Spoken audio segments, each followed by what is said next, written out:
జానకి ఇంకెక్కడుంది? అక్క వెళ్ళిపోయిందండి. పాలక పాలేరుతో అండి. వెళ్లే ముందు ఉత్తరం రాసిచ్చింది, చదవమంటారా? ఏముంది అక్కడ చదవడానికి? మీ మనసులో చాలా మంది ఆడవాళ్ళకి ఖాళీ ఉందేమో కానీ బెడ్రూమ్ లో మంచంలో మట్టికి ఖాళీ లేదండి, అందుకే పోతున్నా అని రాసుంటది. అంతేనా వదినా? నువ్వుండు. ఉమ్మా అమ్మా, ఎంత పరువు తక్కువ, ఎంత పరువు తక్కువ! ఎవరి గదులో వాళ్ళు తలుపులేసుకోమని కేకలేశారు, మరిది గారు చెయ్యేశారని తరిమేశారు. పరువు ప్రతిష్ట మన ఇంటికేసిన సొన్నం అన్నారు. తీరా చూస్తే పని మంచితో సరసం, సంతానం.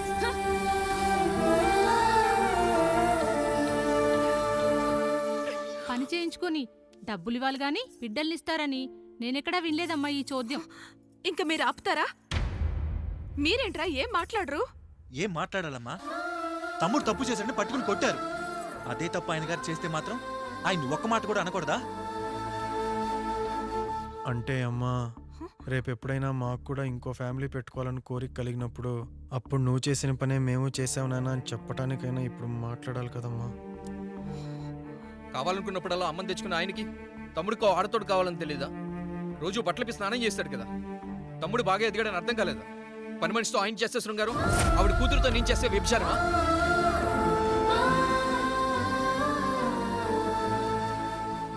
మాట్లాడవేంట్రా కాముడు? నువ్వు కూడా నా చొక్కా పట్టుకొని అడగరా బాబుగారు, అడగరా? అడుగు. నా భార్యకు పుట్టిన బిడ్డ నీ పోలికలతో పుట్టాడు, ఏం చేసావని అడగరా? బాబుగారు అడుగు. ఏమడగమంటారు బాబుగారు? నాకు మీ తమ్ముళ్ళకున్నంత జ్ఞానం లేదు. మా ఇంట్లో ఉండేది నలుగురు, కానీ బాత్రూంలో ఉండేది సబ్బు బిళ్ళ ఒక్కటే. నేను స్నానం చేసిన తర్వాత నా భార్య కూడా ఆ సబ్బుతోనే స్నానం చేస్తుంది. నా భార్య ముట్టుకుందని సబ్బు బిళ్ళ మీద కోపడతామా? ఆ బిళ్ళ కరిగే వరకు, మా మురికి వదిలే వరకు మీరేనయ్యా మా సబ్బు బిళ్ళ. మీ గేదెల్ని కడిగితే తప్పులేని నా పిల్లాని చేతులు మిమ్మల్ని ముట్టుకుంటే మాత్రం తప్పుంటున్నారే. వీళ్ళ ఉద్దేశంలో మీరు మీరు పశువు కంటే హీనమనా? ఏమిటి అన్యాయం? నా వరకు ఆ బిడ్డ నా దేవుడిచ్చిన ప్రసాదం. అది పూజారి ఇచ్చాడా ఇంకోటిచ్చాడా నాకు అనవసరం. అయినా పూజారి పొంగలి పెట్టకపోతే దేవుడి మీద కోపం ఎందుకయ్యా? ఏమో, మా కోసం చెమట చిందించి పనిచేసే ఈ కాముడికి నేను చెమటోడ్చి ఒక బిడ్డను ప్రసాదిద్దామని మీరు అనుకున్నారేమో. ఇందులో కూడా నా మంచే కదయ్యా మీరు ఆశించారు. కానీ వీళ్ళు మీ ఔన్నత్యాన్ని ఎప్పటికీ అర్థం చేసుకోలేరయ్యా, అర్థం చేసుకోలేరు. అయ్యా, ఈరోజు మీ పెళ్ళాం పాలేరుతో వెళ్ళిపోయి ఉండొచ్చు, మీ బిడ్డలు ఈరోజు మిమ్మల్ని తిట్టచ్చు. కానీ ఈ కాముడు మిమ్మల్ని ఎప్పుడూ వదిలి వెళ్ళడు. మీ చావును ఈ కళ్ళతో చూసే వరకు మిమ్మల్ని వదిలిపోడయ్యా, వదిలిపో. మీరే మా దేవుడు, మీరే మీరే మీరే మా దేవుడు, మీరే మా దేవుడు, మీరే మా దేవుడు.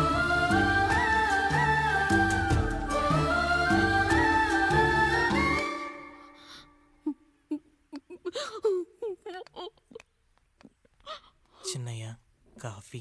చిన్నయ్య కాదు, చిన్నోడు. నేను మీ అక్క కొడుకును. నువ్వెందుకు ఏడుస్తున్నావమ్మా? చిన్నోడా, పెద్దయ్య గురించి అలా మాట్లాడకయ్యా. పెద్ద మనిషా, డబ్బుంటే గుడి కట్టాలి, బడి కట్టాలి. వెళ్ళిన చోటల్లా కనిపించిన దానికల్లా బిడ్డలు నెచ్చుకుంటూ పోరు. ప్రతి ఊళ్ళో చెట్లు నాటించడానికి వాడేమన్నా ఆశో కూడా.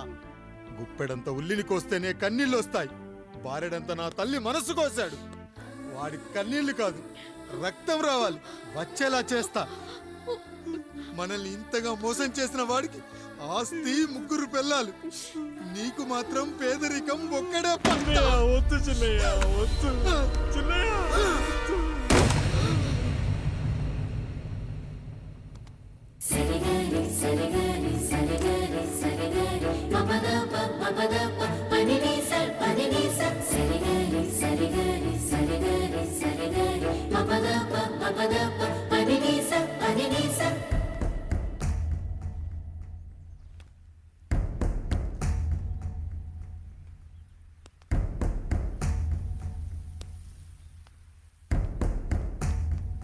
నాన్న,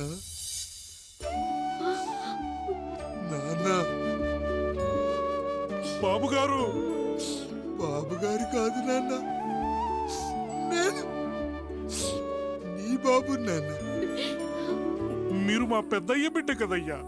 కష్టపడి రైతు దుక్కి దున్ని కోత కోస్తే విత్తనాల ఫ్యాక్టరీ వాడొచ్చి ఈ పంట నాది అంటే ఒప్పుకుంటావా నాన్న?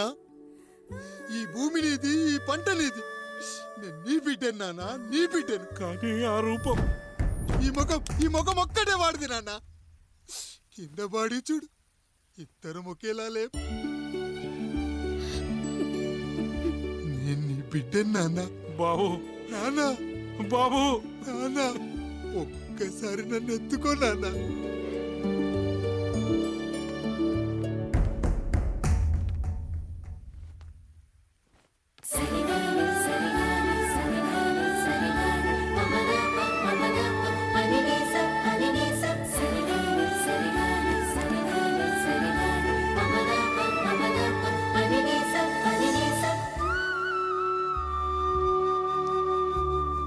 నాన్న, నువ్వెంత మంచివాడివి నాన్న. ఒకడు వాడిన టూత్ బ్రష్నే ఎవ్వడూ చేత్తో పట్టుకోడు. అలాంటిది నువ్వు నోట్లో పెట్టుకొని తిరుగుతున్నావు. అమ్మ ఎంత అదృష్టవంతురాలు నాన్న, ఎంత అదృష్టవంతురాలు. చాలు బాబు, ఇది చాలు. చాలదు నాన్న, ఆ రాయుడు లెక్కేంటో తేలుస్తా. మన కుటుంబాన్ని ఇంత క్షోభ పెట్టిన ఆ రాయుడిని వదలనానా, వదలా. వాడంతేదో చూస్తా.